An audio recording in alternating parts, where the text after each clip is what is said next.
Your bank account could be at risk this morning because of a scam that is growing in popularity. It is called ATM skimming. Your bank card could be duplicated and then used for purchases without your knowledge. New data show incidents of the crime have increased by more than 500% in 1 year. Josh Elliott of our digital network CBSN shows us how to spot the fraud. Josh, good morning. Charlie, good morning to you. Skimming, as you just mentioned, is an expanding scam that is growing exponentially in rate of occurrence. Criminals steal debit card numbers by affixing an illegal card reading device to an ATM. Then, hidden cameras record your PIN number when you enter it on the keypad, and it's done. I did research into the transactions on my bank account. I was kind of like, maybe I did go to Subway, until you saw it was in Canada. Matt Bretzius says he used his bank card at an ATM inside Harrah's Resort Casino during a night out in Atlantic City. The next morning, just hours later, he found more than a dozen fraudulent charges on his bank account. I had a missed call from the fraud department of my bank. They said, you know, it looks like your card's been skimmed. They told me they froze the account. Was there a sense of, I can't believe this happened to me? We made a joke that I went to Atlantic City and the only way I lost money was because it got stolen from me by a criminal. Software company FICO, which audits hundreds of thousands of ATMs nationwide, says instances of skimming rose 546% between 2014 and 2015.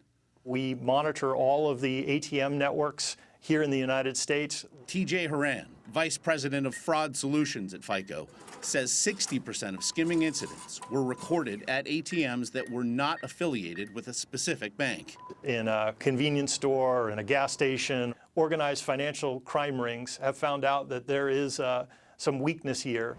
FICO says your skepticism at the ATM can save you some hassle. Dan Ackerman from CNET showed us how to proceed with caution.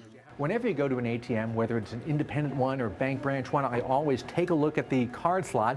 Maybe I'll take my hand. You could try wiggling it. You could try seeing if there's any obvious seams here where it looks like something that doesn't fit. The Electronic Fund Transfer Act means consumers usually are not liable for funds stolen from their account through fraud such as skimming. Bretzius says his bank refunded the money in one business day and told him how the fraud works. Basically, he said somebody had gotten my number. They printed it and imprinted it into like a physical plastic card, and then they were just using it as like a point of sale swipe at all these different places. Somebody is effectively using multiple copies of your card. Yeah, it was almost like I was there in Canada because they had my card.